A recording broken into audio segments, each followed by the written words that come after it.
how are you all? Are you all fine? I hope you all are fine and safe at your home. So, do you know which chapter is going on? Shapes and angles. In this chapter, we have done so many activities, right? And today also one activity is given in your textbook, page number 25. So, open your maths textbook, page number 25. And see, one activity is given. Let's read. A. Put 10 math magic books on top of each other. Can you see this picture here? How many books are given? 1, 2, 3, 4, 5, 6, 7, 8, 9 and 10. We can see 10 books are on the top of each other. मतलब कि जब हम 10 books को ऐसे arrange करेंगे तो एक pile बन जाएगा और 11th बुक को आपको ऐसे अरेंज करना है. See keep one book slanting to make a slide. मतलब कि एक बुक को ऐसे स्लांट रखना है कि एक स्लाइड की तरह हो जाए. Understand? So if you don't have maths text book, मतलब कि हर एक के पास थोड़ी ना 10 टेक्स्ट बुक होगी, तो आप क्या करो, आप आपके घर से 10 अलग अलग बुक्स, मतलब कि उसकी जो ऐसे लेंथ है ना, उसकी विड्थ वो सेम हो, वैसी कोई 10 बुक्स कलेक्ट करो और 11th बुक को ऐसे स्लांट रखो, जैसे कि स्लाइड की तरह. आपको ये एक्टिविटी परफॉर्म करनी है. ओके, उसके बाद क्या करना है? Now do this with the 6 book. अब हमने ये 10 बुक्स को अरेंज किया, फिर एक नीचे रखा. अब हमको 6 बुक से करना है. कैसे? जैसे कि हमने 6 बुक ले ली है, 1, 2, 3, 4, 5 और 6. तो 6 बुक्स यहाँ तक आएगी और उसके बाद हम 7th बुक ऐसे रखेंगे. समझ में आ रहा है? तो ये ऐसे हो जाएगा. Okay, so roll a ball from the top. उसके बाद क्या करना है?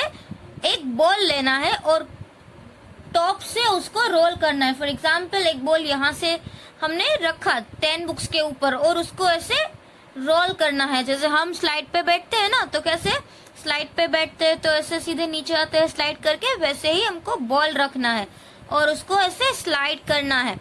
And see, roll a ball from the top from which slide does the ball roll down faster. अब दोनों में से कौन सी स्लाइड में जो बॉल होगा ना, वो जल्दी से नीचे आ जाएगा. जैसे कि हम यहाँ पे और एक बनाए 6 का. 1, 2, 3, 4, 5, 6. ये हो गया एक 6 बुक्स का पाइल. और 6 में जो बुक है उसका एंगल थोड़ा ऐसे बिग होगा. आप यहाँ पे देख रहे हो कि ये सीधा ऐसे ही है. यहाँ पे उसका डिस्टेंस, जब हम 6 बुक्स को अरेंज करें तब ये स्लाइड से एंड, स्लाइड का जो एंड है और ये सीढ़ियां है, उसका डिस्टेंस कितना होगा? थोड़ा ज्यादा होगा. और जब ये 10 बुक्स है तब ये बुक्स का, यहाँ पे जो बुक है और ये बुक का एंड, तब डिस्टेंस छोटा है. समझ में आ रहा है? तो अगर हम यहाँ से बॉल को रोल करें तो ये तो सीधा नीचे ही आ जाएगा. बट अगर हम 6 बुक से वहां से ये बॉल को रोल करें तो टाइम थोड़ा ज्यादा लेगा, क्योंकि इसका जो डिस्टेंस है वो बढ़ जाएगा. Understand? So from which slide does the ball roll down faster. तो कौन सी स्लाइड में बॉल है वो सीधा फास्टर, मतलब कि जल्दी से रोल होगा? From this one. अंडरस्टैंड? ये स्लाइड से जल्दी से रोल होगा. Now see which slide has the smaller angle. और कौन सी स्लाइड का जो एंगल है वो स्मॉल है. अब हम ये एंगल देखें, एंगल तो यहाँ पे बन रहा है, ये भी एंगल बन रहा है, ये भी एंगल बन रहा है, ये भी एंगल बन रहा है, राइट? यहाँ पर भी ऐसे 3 एंगल्स बन रहे हैं. But we can see this angle, ये एंगल देखो, राइट? और यहाँ का ये एंगल देखो.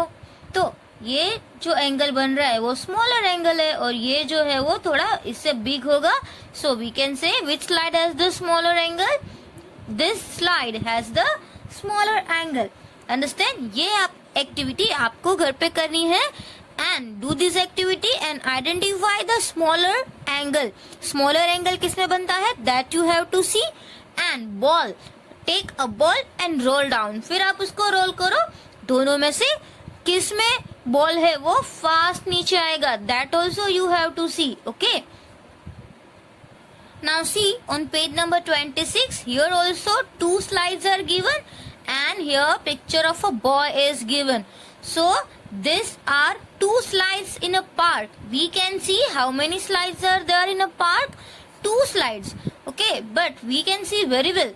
Here the slide is big and here the slide is small. यहाँ पे जो slide आप देखो कि ये जो सीढ़ियाँ है और end point उसका distance आप देखो थोड़ा big है ना, और यहाँ पे जो distance है वो आप देखो कि ये ladder और slide का end उसमें distance कम है. Understand? Now see which slide has a larger angle. दोनों में से कौन सी slide का angle है वो large है. Now as I told you before, here also angle, here also angle, here also angle. 3 angles are made and here also 3 angles are made. But we will see this angle क्योंकि ये angle change हो रहा है. Now see this. यहाँ से एक angle ऐसे बन रहा है और यहाँ से एक angle हम ऐसे देखें.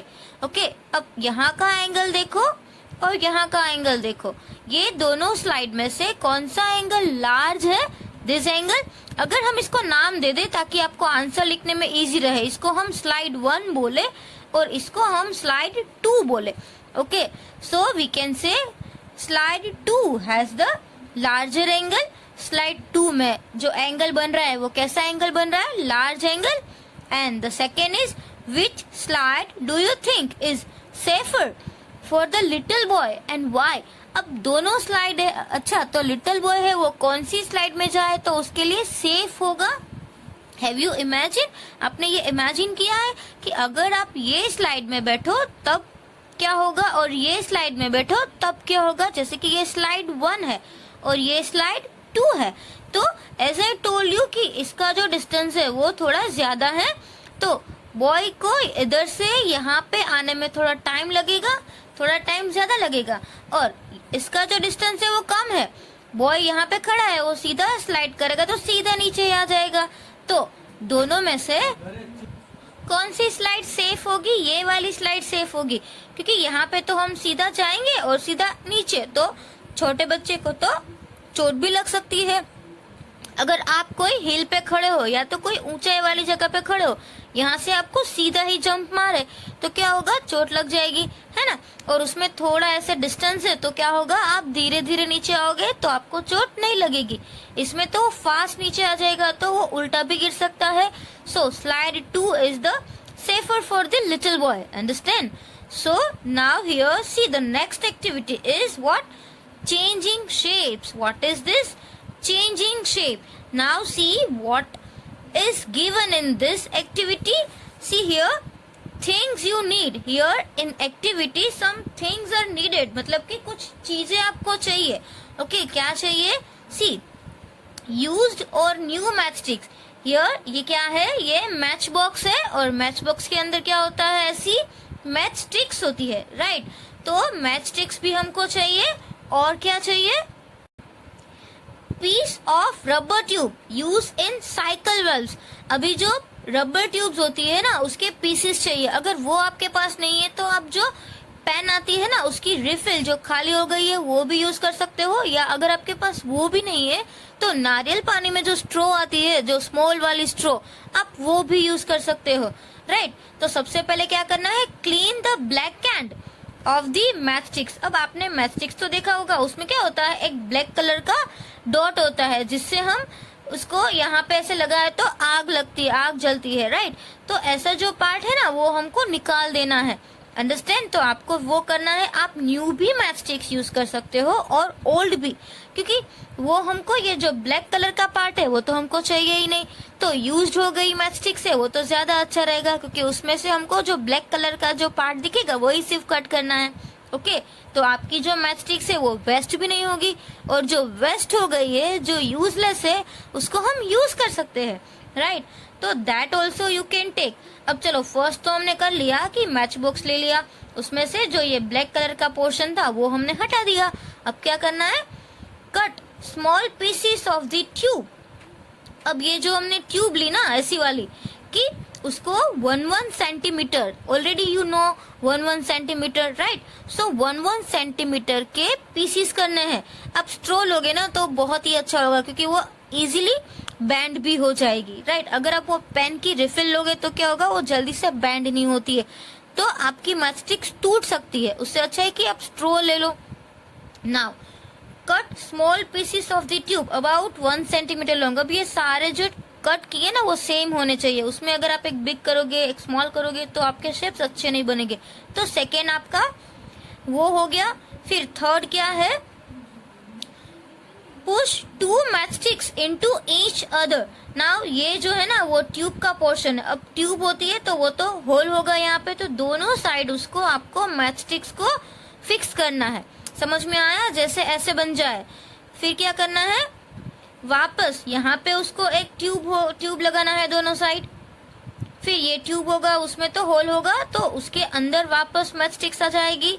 अंडरस्टैंड? तो उसमें हमको, अगर आपको ट्रायंगल बनाना है तो आपको क्या करना पड़ेगा, 1, 2 और 3, आपको 3 ही मैचस्टिक्स चाहिए, राइट। और उसके 3 रबर के पीसेस चाहिए।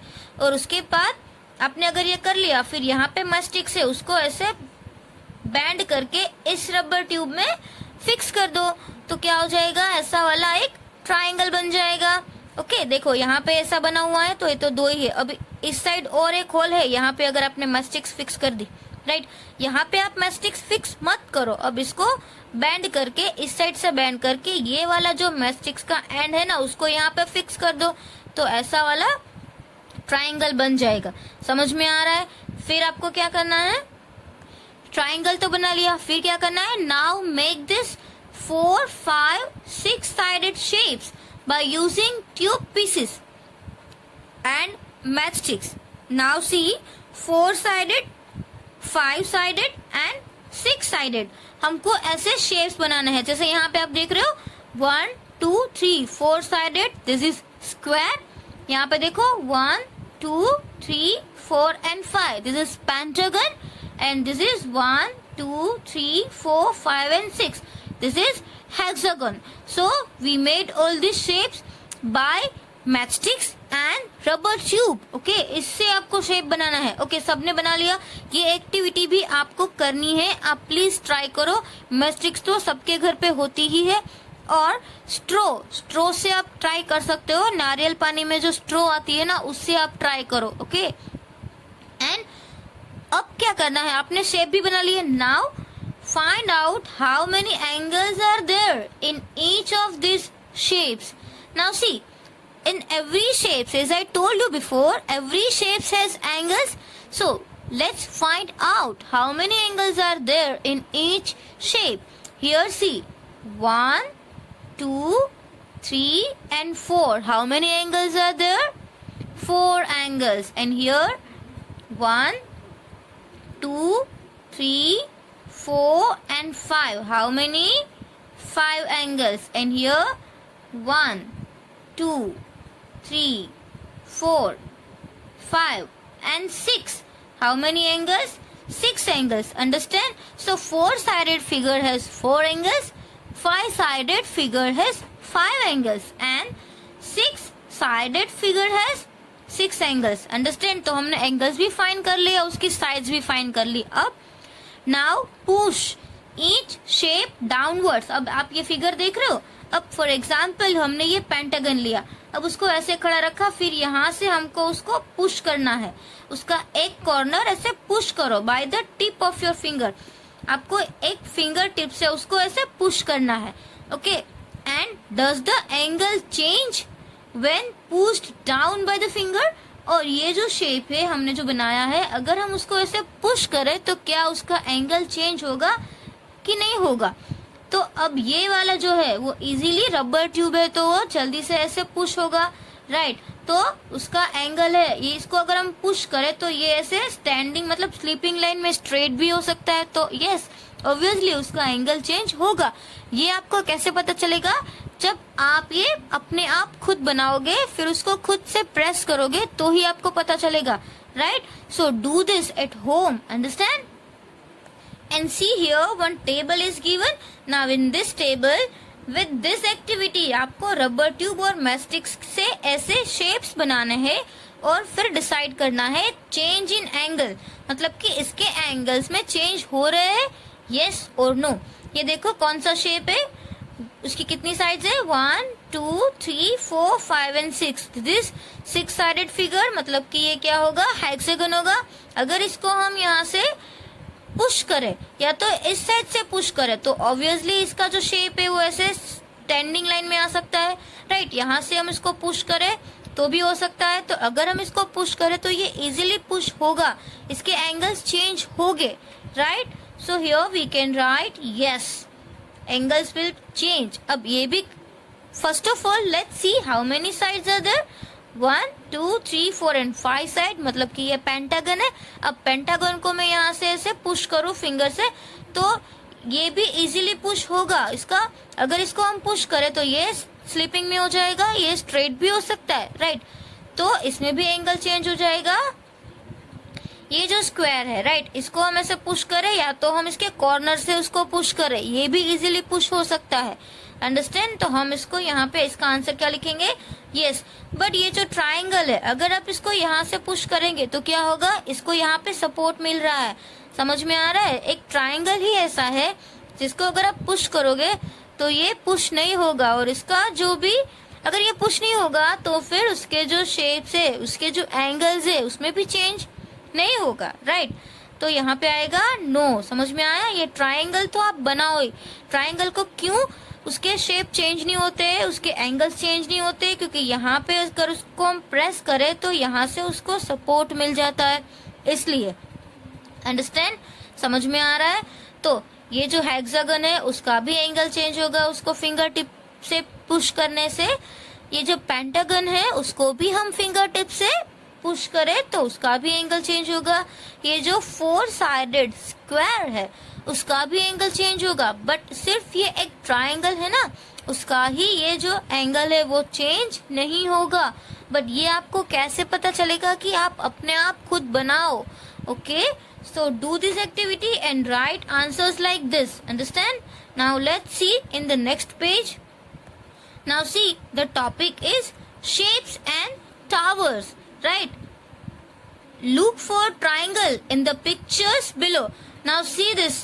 Can you see triangles in this picture? Here also see triangles are given in the picture, and see here also the shapes.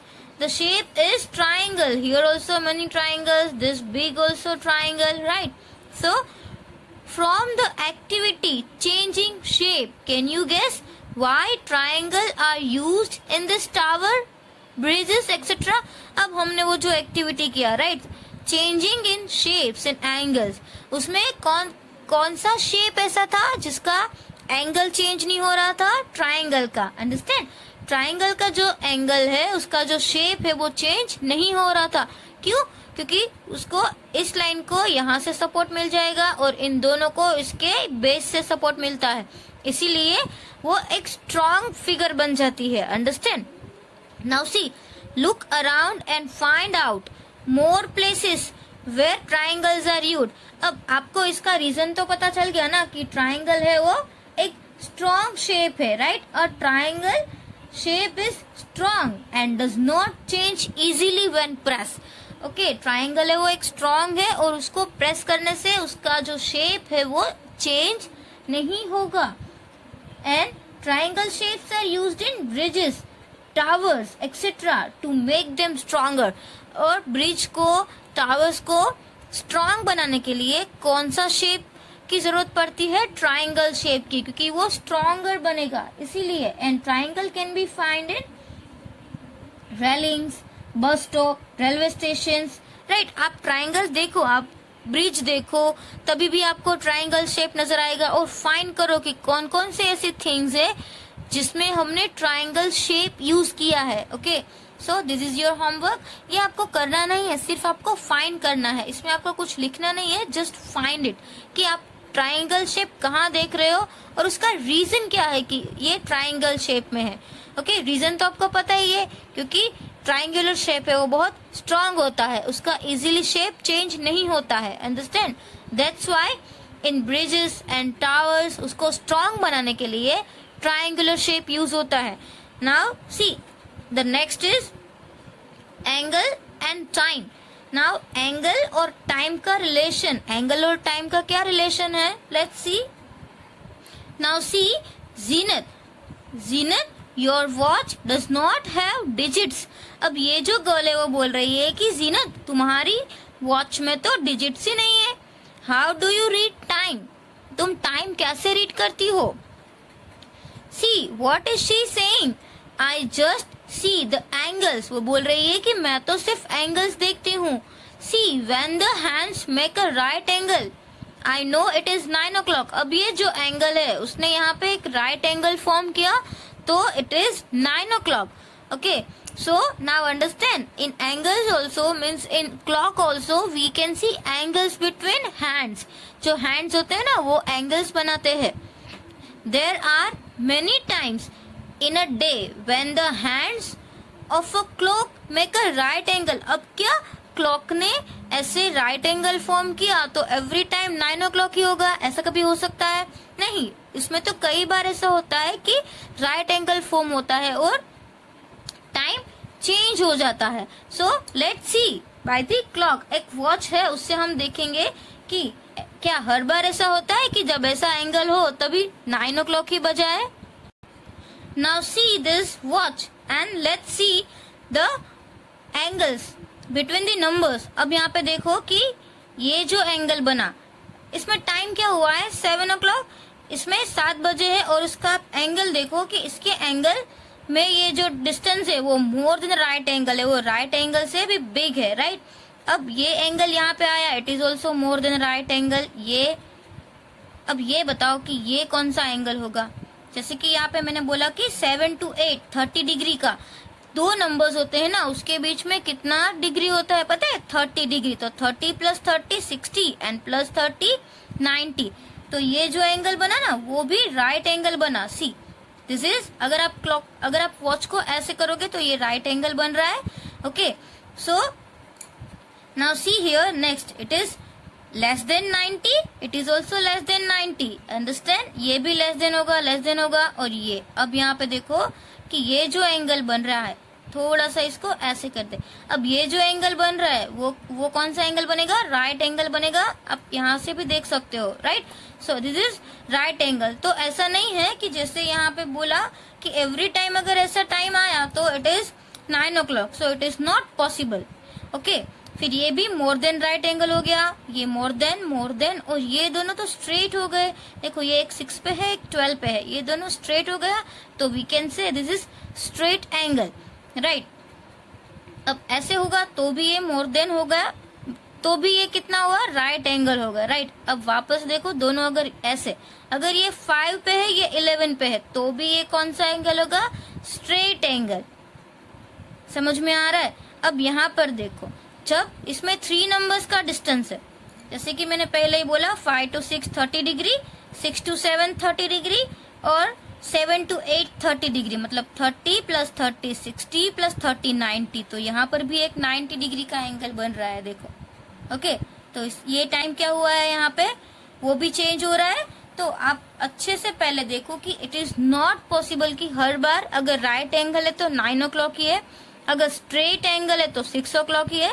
Okay, so time अलग होगा बट एंगल मोर देन होगा. कभी right angle भी हो सकता है, कभी less than right angle भी हो सकता है. Okay, so with the help of hands, इसको क्या बोलते हैं, minute hand and hour hand. With the help of minute hand and hour hands, you have to identify the angles, type of angles. Now see, there are many times in a day when the hands of a clock make a right angle. Now you draw. अब मैंने आपको पहले बताया जब 9 पे था, ये 9 o'clock था तब था. फिर दूसरा कब हुआ था कि जब ऐसे था, तभी भी एक 5 पे और एक 8 पे, तभी भी ऐसा होगा. जैसे कि हम यहाँ पे ऐसे कर दे, ये 5 पे है और ये 8 पे है, तभी भी उसका ये राइट एंगल होगा. अब दूसरा कहाँ होगा, लेट्स सी कि ये हो गया, ये जो है आप देखो यहाँ पर भी जो बना वो राइट एंगल है. इसको क्या टाइम है, 4 o'clock and 5 minutes. तो इसमें भी 20 30 30 एंड 30, तो ये हो गया 90. अब इसको आप ऐसे देखो तो आपको ये भी राइट एंगल दिखेगा. तो ये जो स्मॉल हैंड है ना वो 4 पे है और बिग है वो 1 पे है. तो हम यहाँ पे भी ऐसा बनाए, स्मॉल है वो 4 पे और बिग है वो 1 पे, तो ये भी राइट एंगल बनेगा. अब दूसरा कहाँ पे राइट एंगल बनता है, लेट्स सी. यहाँ पे तो नहीं बनेगा, यहाँ पर भी नहीं बनेगा, यहाँ पर भी नहीं बनेगा. कब बनेगा, जब 3 o'clock होगा, तब जब 3 बजेंगे ना तब भी राइट एंगल ही बनेगा. समझ में आ रहा है. तो big hand is on 12 and small hand is on 3. So that we can do on 12 C and on 3. तब भी ये right angle ही बना. Okay, so that way you can write the answers. आप अपनी बुक में ऐसे आंसर्स लिखो और हैंड्स ड्रॉ करो. ओके और बाकी सब एक्टिविटी जो है, बाकी यहाँ पे जो क्वेश्चंस है वो हम अगले वीडियो में सॉल्व करेंगे. अगर आपको आता है तो आप अपने आप भी कर सकते हो, क्योंकि ये तो बहुत इजी है, आप अपने आप करो. बट आज हम यहाँ तक ही रखते हैं. आपको ये क्लॉक में आंसर्स फिल करने हैं और वो हमने टेबल किया उसमें आंसर्स फिल करने हैं. और हमने जो एक्टिविटी की, कौन सी एक्टिविटी की, वो रबर ट्यूब और मैथ स्टिक्स की. तो आप वो एक्टिविटी करो, फिर उसके पिक्चर आप मुझे सेंड करो कि आपने एक्टिविटी की है, तो मुझे पता चले कि कितने स्टूडेंट्स एक्टिविटी करते हैं. बहुत सारे स्टूडेंट्स ऐसे हैं जो एक्टिविटी के फोटो भेजते ही नहीं है.